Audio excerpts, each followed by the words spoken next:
Welcome back to the Deep Dive. Today our mission is, well, it's pretty laser-focused. We are tackling the 2021 ESG and Sustainability Report from a true behemoth in the global energy space. Right. And this isn't just some, regulatory filing. It's a deep strategic exploration. Exactly. And the paradox here is fascinating, especially for you, the well-informed learner.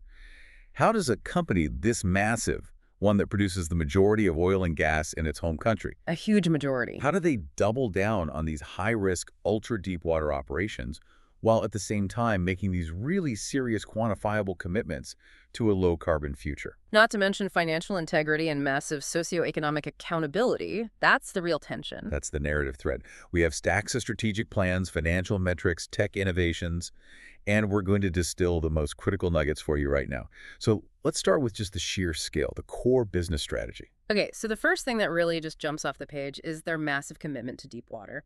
The report confirms that nearly all of their proven reserves, We're talking, what, over 90%? a staggering 97%, they're all concentrated in these ultra-deep water assets, mostly offshore Brazil. Wow.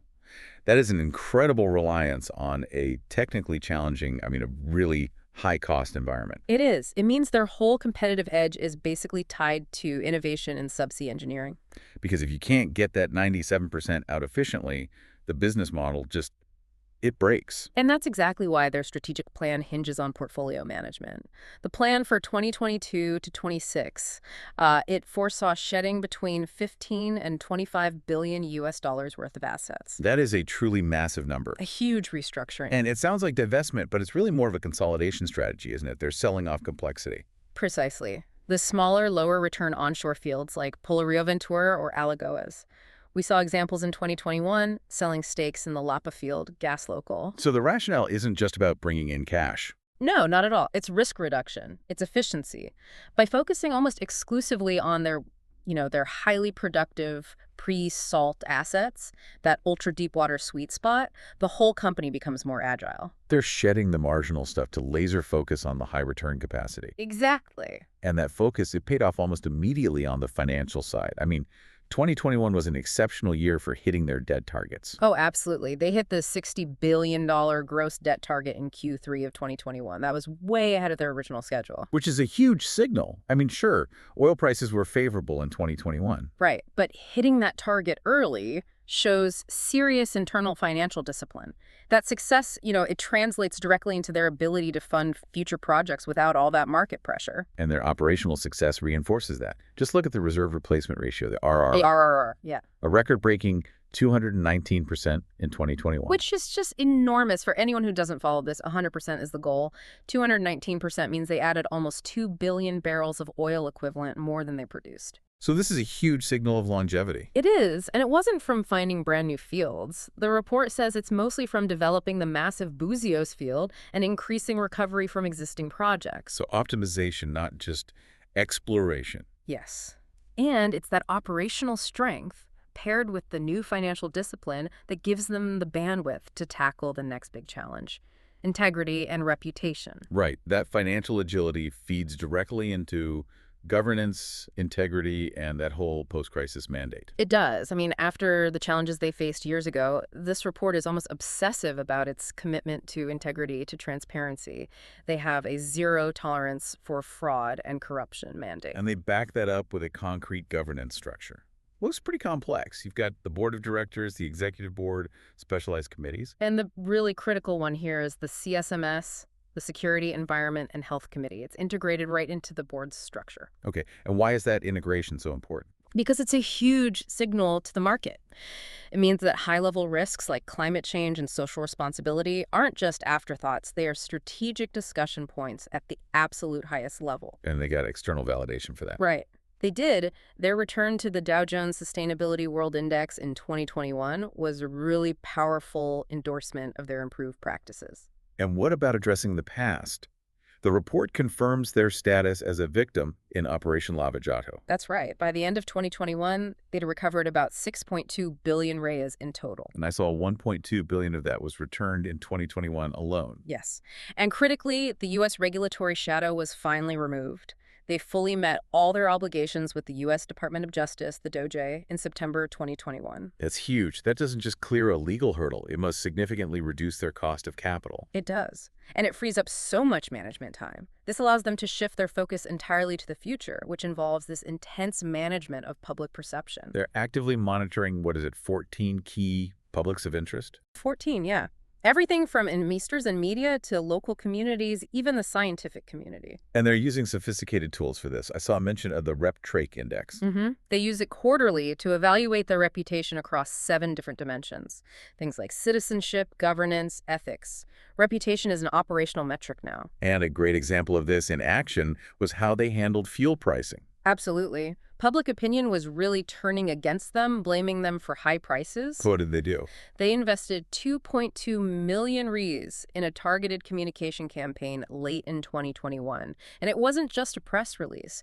It was a transparent explanation of what actually goes into the price of gasoline and GLP. And did it work? The metrics say yes. Over 2 million users visited their updated pricing site directly because of it.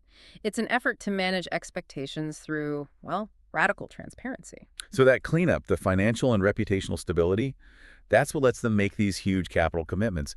In the next area we need to dive into, the environment, the E in ESG. This is where the money really starts to talk. The total capex for low-carbon initiatives between 2022 and 2026 is $2.8 billion US dollars. 2.8 billion. And on top of that, they've ring-fenced a dedicated carbon-neutral program fund with an initial budget of $248 million. This is a capitalized, long-term strategy. Okay, but a critical question for you listening. Is $2.8 billion enough for a company this size, one that's still doubling down on deep water production? It's a very valid question. The report frames it as strategic integration, not a full pivot.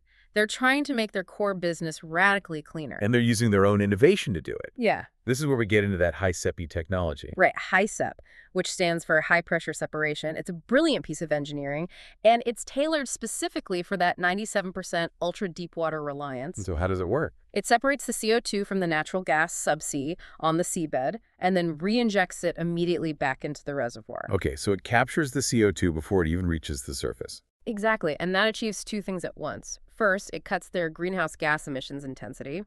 But second, and this is the clever part, it actually boosts efficiency. How does it do that? By getting the CO2 out of the way down below, the processing units on the platform can handle more oil, so you get more output with a smaller environmental footprint. That's a perfect example of integration cutting emissions while optimizing production. And the numbers show real progress, not just promises. They cut absolute emissions by 21% between 2015 and 2021. And what about methane? That's even more potent than CO2. On methane, they've reduced emissions by nearly 50% over the last 10 years. And in refining, their intensity reached a new low in 2021. The trend is clearly downward. Beyond emissions, there's another stunning data point in here. The reduction in oil spills. It's dramatic. The total volume spilled in 2021 was just 11.6 cubic meters. And to put that in perspective for everyone, That is a massive drop from 415 cubic meters just 2 years earlier in 2019. that's not luck. That's a huge change in operational integrity. It has to be. That's organizational change. And their biodiversity strategy is just as systematic. They use a clear mitigation hierarchy. Minimize impact, recover, compensate, and then strive for a net positive impact. And they're backing that with huge programs. Yeah, supporting conservation across more than 175,000 hectares, backing 25 million hectares of protected areas. It's non-negotiable for their license to operate in these sensitive regions. Which leads us seamlessly into that final pillar, social impact, the S. This is often the hardest part to quantify. It is, but the report offers some really compelling metrics. Let's start with human rights. They've formalized it structurally, creating a dedicated Human Rights Commission in January 2021. And it focuses on 3 specific groups. Right, their own internal workforce, the communities near their operations, and crucially, their supply chain. That supply chain focus is key, isn't it? It shows they know their responsibility doesn't end at the factory gate. Precisely. They have to make sure their contractors are on board.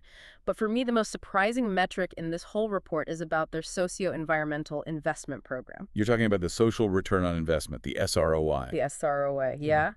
The analysis they did is just fascinating. It showed that for every 1 real, they invested in these projects. Projects focused on oceans, forests, education. They saw a return of 5 rays and 10 centavos in social and environmental benefits. A 5-point euro return for every one invested. Right. That is huge. This isn't charity. No, this is demonstrated value creation. It's captured in things that reduce business risk. Yeah. A better license to operate, fewer local conflicts, faster project approvals, higher morale.